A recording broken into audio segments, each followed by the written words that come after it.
situation is. So you don't need to wait until you are ready to buy a property or invest in shares or however you want to build your wealth.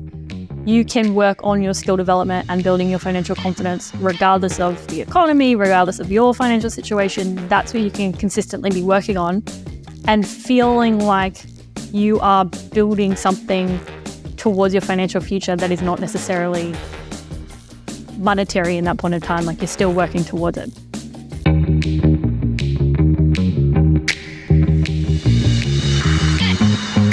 Hello and welcome. You're listening to Dash Insider, the home for passionate property investors seeking a life of freedom, choice, and abundance. And on today's episode, we're talking about freedom, specifically the 3 stages of financial freedom and why you don't have to be rich to be free. In fact, one of the biggest lies that we get told in the property industry is that you are only going to be free once you've achieved some great status where your income can be completely replaced through real estate investing. But in fact, there are 3 stages to freedom, and I encourage you to embrace all of them. Gabi and I dig deeply into this topic, and we hope that you find it exceptionally valuable. I think it's a very important topic that we discuss, and we talk about our mission at Dash as well to help 5,000 people achieve financial security, which is stage 2, but we'll get into that in the episode.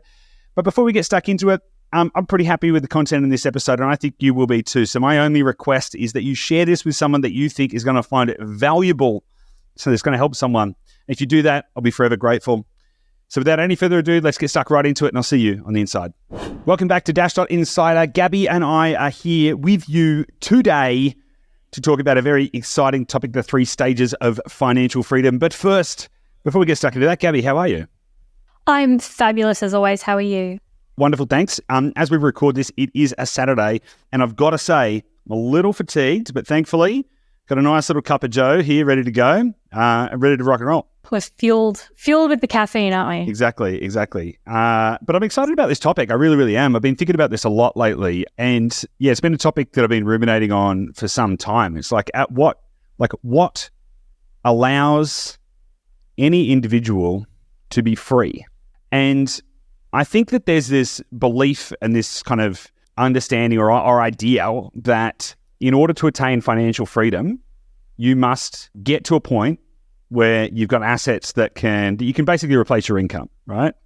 And until you reach that point, you are inversely not free.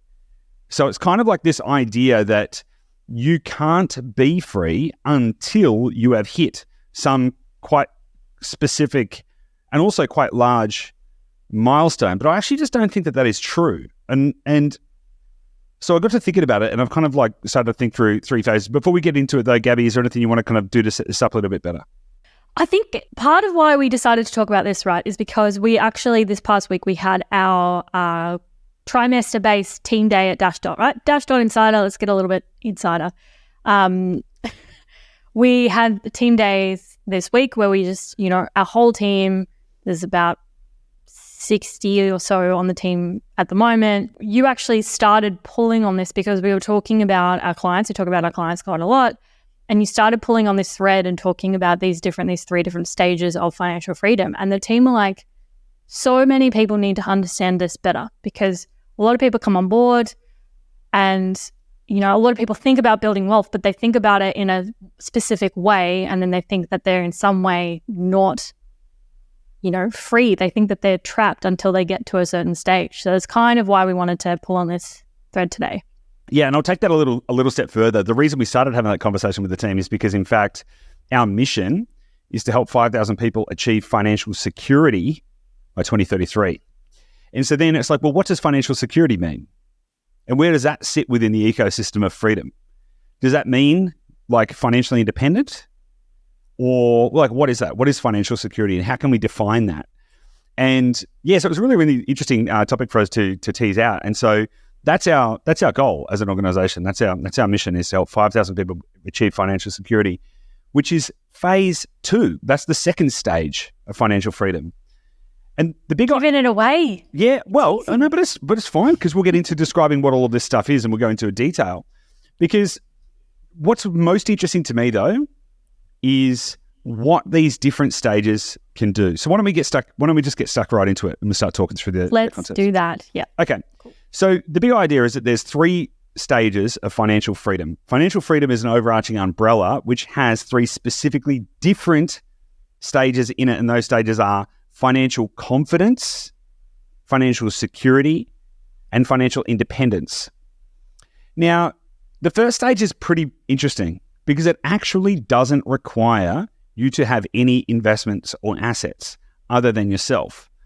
Because this whole idea of like, going back to what I was saying just earlier around this idea that freedom can only be achieved once you've crossed this specific and quite large precipice of like, I will be free once I replace my income. And it's like, well, why couldn't you be free now? Like, what is the specific thing that is stopping you from living your best life today? Why do you feel inverse to freedom, that you are trapped? What is that? And so financial confidence actually comes down to, as much as anything, mindset and skills development. It's the idea that you can know within yourself that you have developed the requisite skills, characteristics, and attributes that no matter what happens, even if the shit hits the fan, you're going to be okay. You know, they could be some high value skills like sales, or it could be even just the fact that you know that you can work harder than anyone else you know, so that no matter what happens, you're going to be okay. And the reason that that can be exceptionally liberating is because you can actually have the confidence to know that if you're not liking the job you're in, that's cool. You're financially confident. You can go stand on your own 2 feet. You don't need anyone else to save you. That's a pretty big step to take. It's the knowing that you can do whatever you want to do. It's your choice. It's your choice to be in that job. It's your choice to live where you want to live. But if you wanted to choose something else, you could just go and choose it, because you know that you've got all of the things that you need within you to stand up on your own 2 feet no matter what happens. And I think that people miss that. I think that people miss the fact that you don't actually need any of these other things. You don't need, a big property portfolio or anything like that. You need to have self-esteem and self-worth and the confidence to know that you have got everything you need inside you to be okay, so that you can live your best life today. Because as you know, Gabi, and as we've talked about loads on this podcast, the whole purpose of property investing from our point of view is to help you live a better life, right? But there's so many things involved in living a better life that aren't just real estate, right? And it really comes down to the individual at the core. And that's why I think this first stage and this understanding of the first stage is such a critical factor. What are your thoughts on this? Yeah, unsurprisingly, don't tell the other stages, but this is my favorite stage because I actually think not enough people talk about it. Obviously, there's a lot of people that talk about mindset and skill development and whatever, but as it relates to this, like our industry being property investment, so many people skip ahead to the later stages and the extrinsic, external, what can I do with assets and investments and that, and we skip the fundamentals of how do I build the confidence and empower myself as a human so that I don't have to worry about money again. And I will tell you this, and there's a reason it's called financial confidence. It's like that amazing confidence that you have in yourself that I have got my own back. I am okay.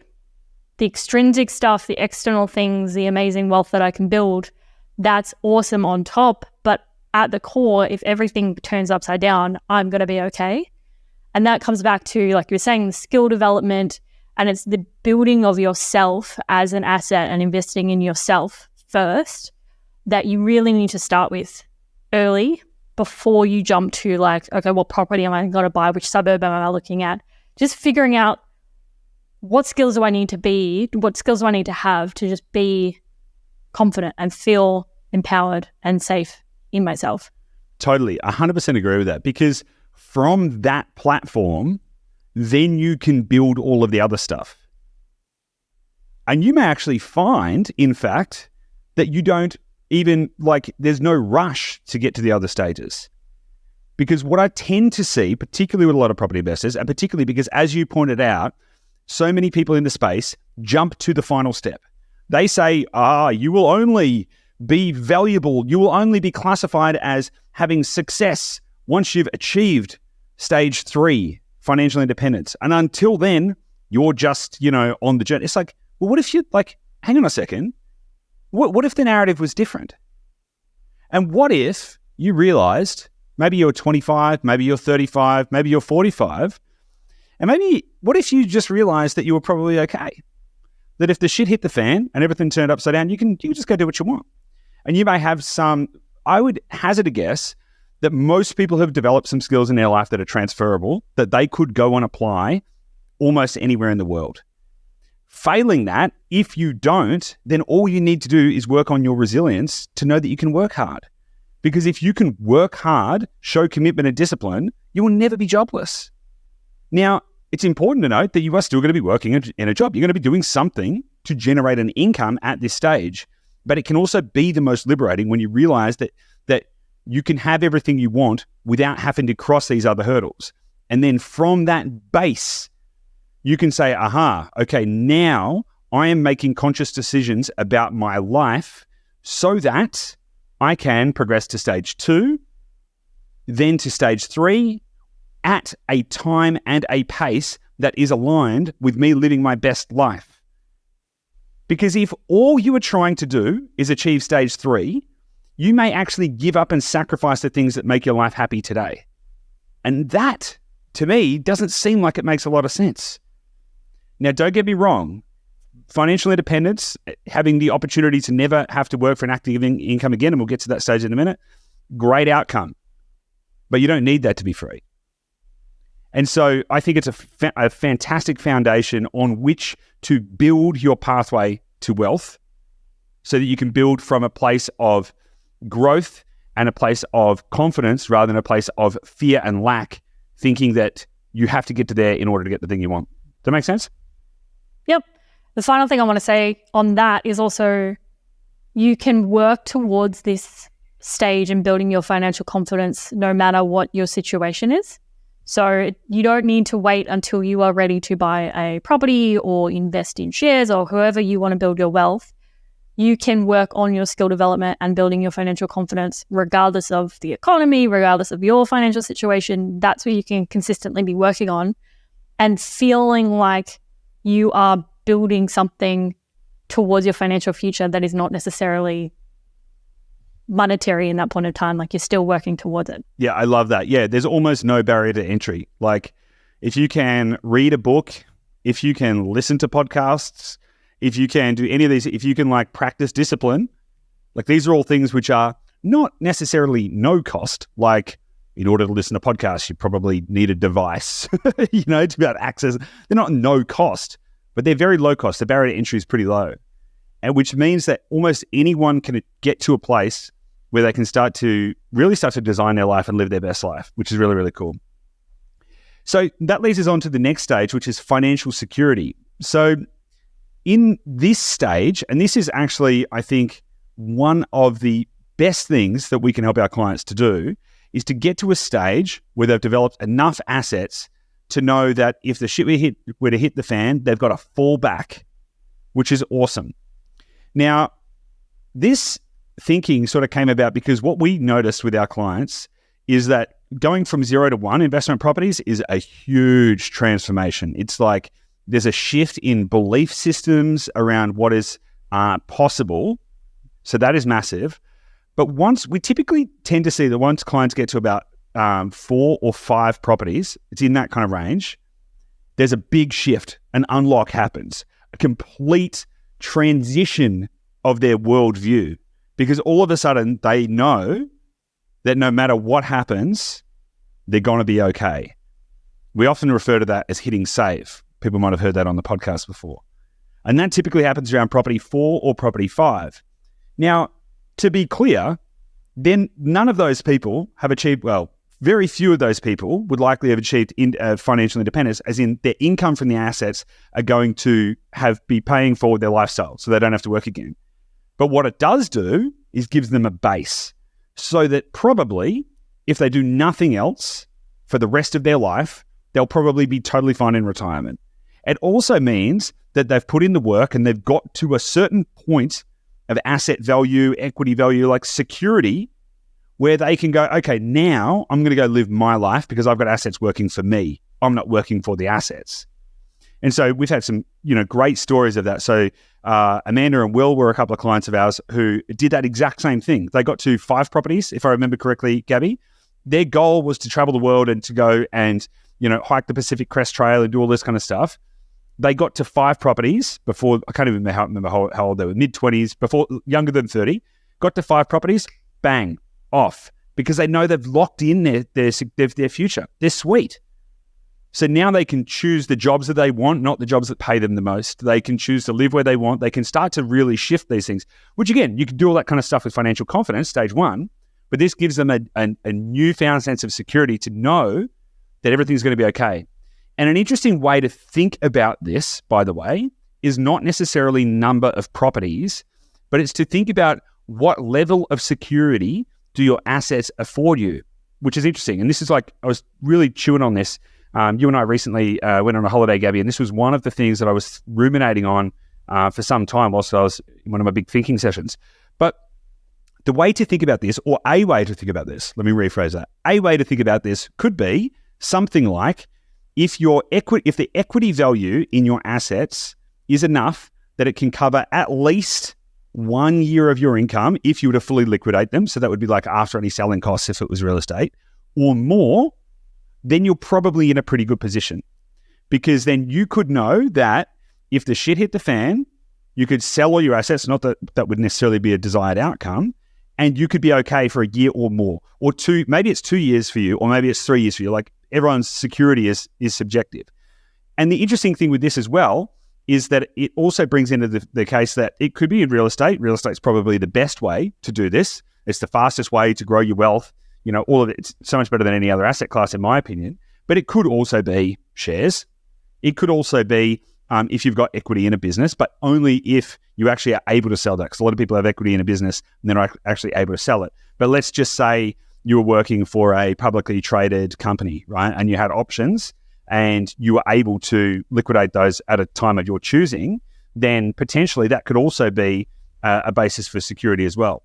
So, 1 year to me would be the kind of minimum for you to say, okay, we got some security here. Because if you had 10 properties and the total amount of equity you had in those properties was, $10,000, obviously that's a made up scenario, then I don't know. I wouldn't necessarily feel any more secure. I'd just feel like I had a whole bunch of houses. But if I knew that I had, say, $500,000 of equity in my portfolio, even if all of those properties were cash flow neutral or even cash flow negative for that matter in the current environment, I would feel pretty secure because I have $500,000 in equity in my portfolio. And that if push came to shove, if something happened, something cataclysmic happened, and I had to fundamentally change my set of circumstances, I'd have the basis to do that. And I think this is pretty interesting. What are your thoughts on this stage? Yeah, going back to the point about like the conversation we were having with the team on team days, and really the mission with Dashdot is to get as many people to this stage as possible. Yes, ultimately we want as many people to achieve the 3rd stage and beyond, being financial independence, financial freedom. But this is kind of our mission of getting people to this point where they can hit save and know that, I was thinking of renaming the stage like the anti-shit hit the fan stage, where that, again, you build these skills in yourself so you feel confident in yourself, but now you have this asset base where everything could go wrong and I could liquidate my assets and I would be okay for a while. Obviously, it's not forever, but it's for a decent while for things to come down and you to feel like you can reground yourself and get another game plan together. So getting clients to this stage helps set them up for the next stage, right? And I think this is part of why we focus so much on portfolios for clients and not just about properties. And I just think it's so important. And so it's a responsibility that we have as service providers in this space to actually just do what's best for clients, because people are coming to us and going, hey, I don't know what to do about how to improve my financial situation. What do I do? It's actually negligent for us to just say, hey, well, here's a property, go and buy that, and then not care about actually moving them forward, because we don't actually know if that is actually moving them forward. We want to try and get them to this plan and guiding them along the way to this point of financial security and the anti-shit hit the fan point where they have options. You know, they get to this point, they hit save, and they're like, okay, what do I want from my life from here? And then taking the next step from that point. So I think, this stage is really meaningful to our business. 100%. I'm going to bounce off that because there's a couple of points that I want to make. So firstly, this is the value of having a portfolio growth plan. It is literally the value of having a portfolio growth plan because you can see what your portfolio is going to do over time and you can know with certainty where you are at. Another example of one of our clients, Peter Boone, he had a goal to, I can't remember exactly his income goal. I didn't actually prepare this case study, so to speak, to jump on here, but it was like 70K in 15 years or something like that. Don't quote me on those numbers. And we'd bought him 5 properties, and this is before we'd built the portfolio growth planner. And so we'd bought him 5 properties and everything was going great. He's like, great, what should we do? And I was like, well, let's just keep going. Then we did a portfolio growth plan with him. And then we realized that if he did nothing else, he was going to hit his goal. So at that point, box ticked, game changed. And then we were able to then go, well, okay, now should we shift the goal or what should we do? Now we upped the goal. We said, let's get it to a higher income basis and get it sooner.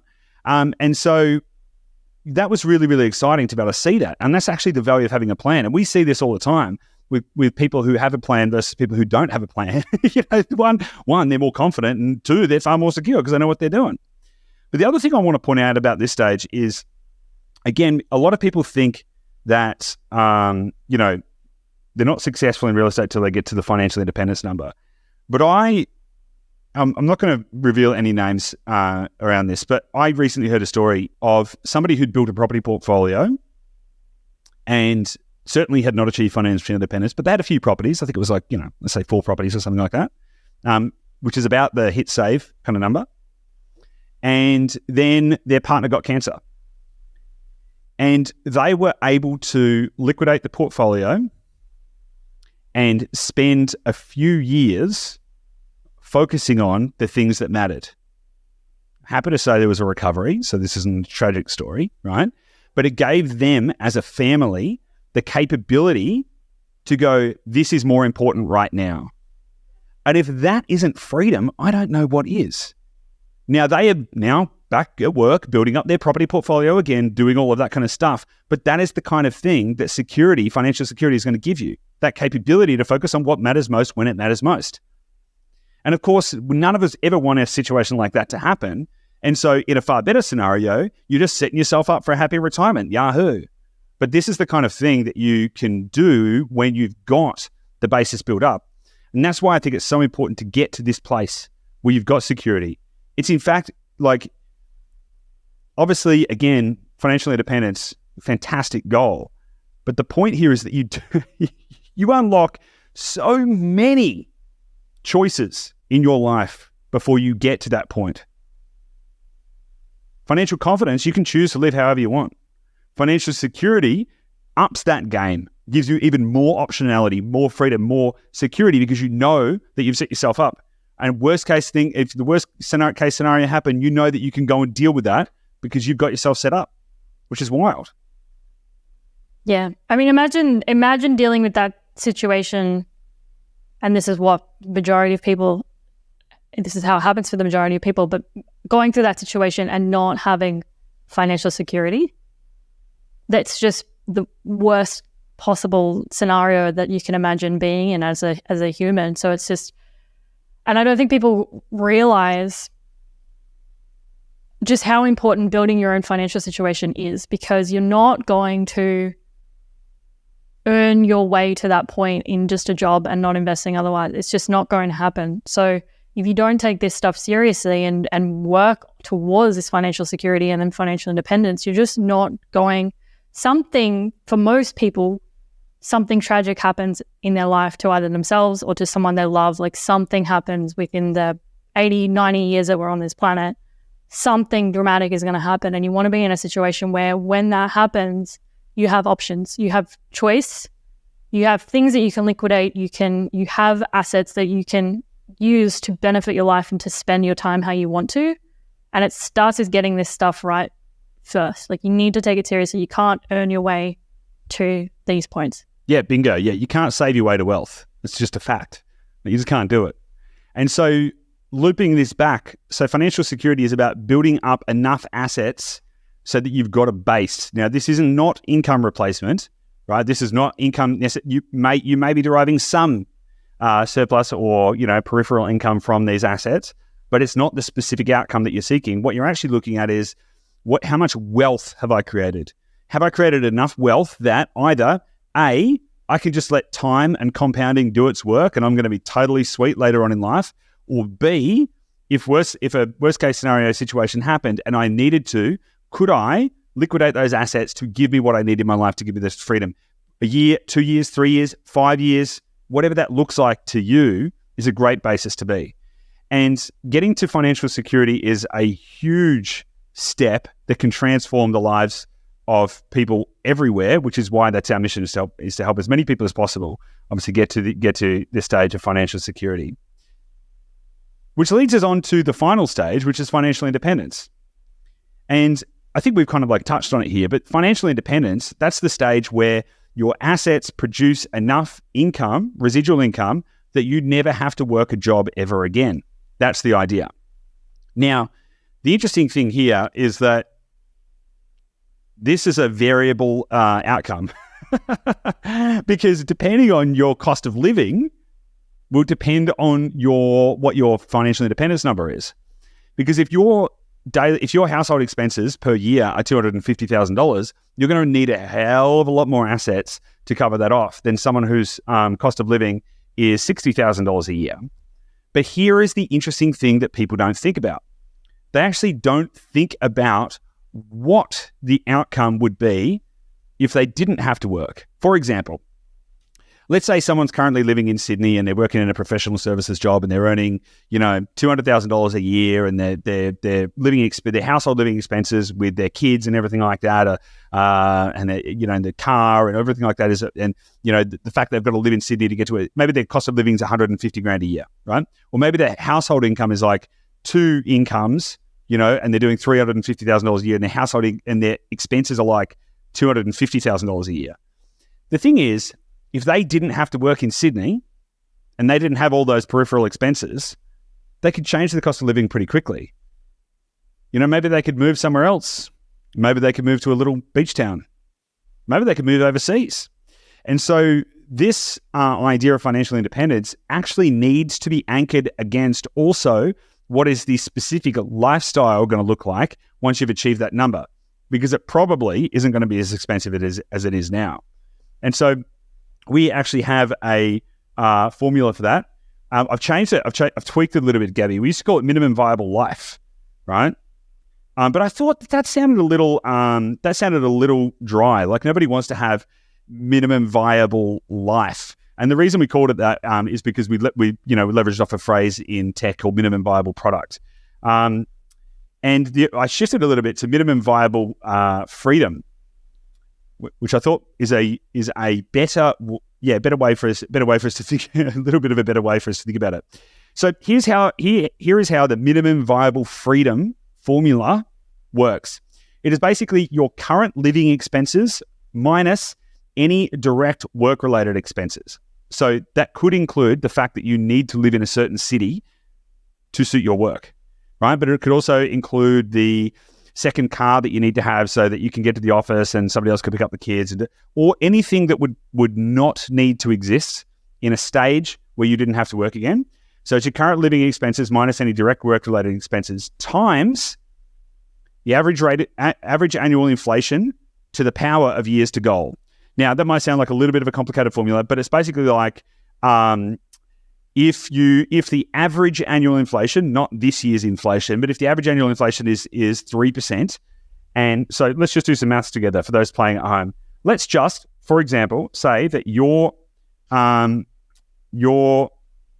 household income, your cost of living is $100,000. You would then do $100,000 times 1.03, which is effectively 3%, to the power of, and let's say you want to be financially independent in 5 years, to the power of 5 And then that would give you, I'm actually not doing the maths here, by the way, so I'm not actually going to, but that would give you your actual freedom number. That would give you the target income that you actually need in order to become free. It's a little bit complex, but we can kind of like, I didn't mean to suddenly deviate into maths, but you know how I'm a bit of a nerd. Oh, I thought you were really happy because you were using your calculator on the podcast. No, well, I can use it. We can go for it. We can do this. We'll wait. Can you put some elevator music on, or can you kind of expand on the topic whilst I do that? Oh no, hang on a sec. Right, so 100,000 times 1.03 to the power of 5 years to go would mean that your income, I should have been able to work this out in my head actually, your income would need to be $115,927.40. Okay? But let's just say that your financial, let's just say your cost of living was not, in fact, $100,000. Let's say it was $80,000. Then you would own, and let's say that your plan was to become financially independent in 5 years' time. You need to be able to get to a point where you can generate $92,741 of residual income. And so this is a really handy formula that you can then work out, okay, well, basically, what's my target? If you wanted to expand that out, $80,000 household income, but you're going to expand that out to 15 years, then your goal should be $124,637. That is basically your inflation-adjusted income target so that you can maintain the kind of lifestyle that you've got right now minus any kind of work-related expenses. So this is the idea of financial independence. But once you actually start thinking about this and start thinking about things like geographic arbitrage and stuff like that, you can really start to shift what your expenses might look like, obviously based on whatever your goals are and whatever's important to you. So this financial independence stage is fantastic because you never ever have to work again. And so this is really where you get the most amount of freedom because you don't need to show up for work anymore. So this is a great place to get to, but it's worth noting that each of the 3 stages we've spoken about gives you a level of freedom, the freedom to choose, the freedom to do what you want. They're just different levels of the same game, which I think is pretty liberating. What do you think?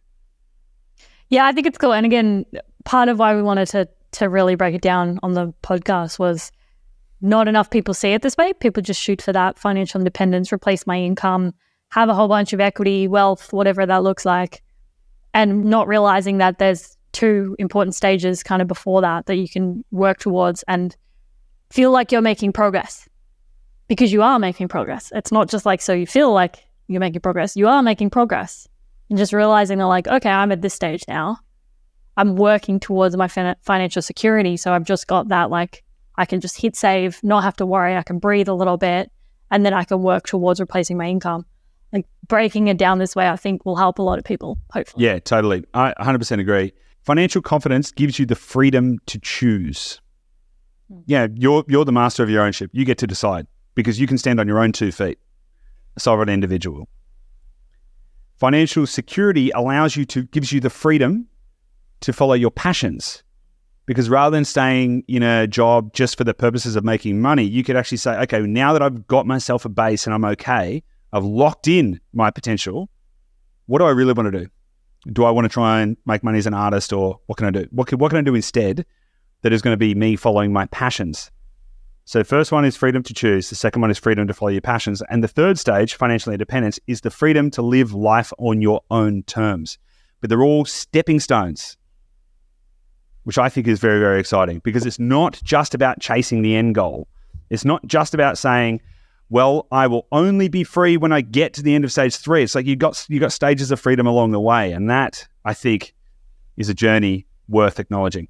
So on that note, let's wrap it up. If you've enjoyed this episode and if you think this has been valuable, my only request is that you share it with someone.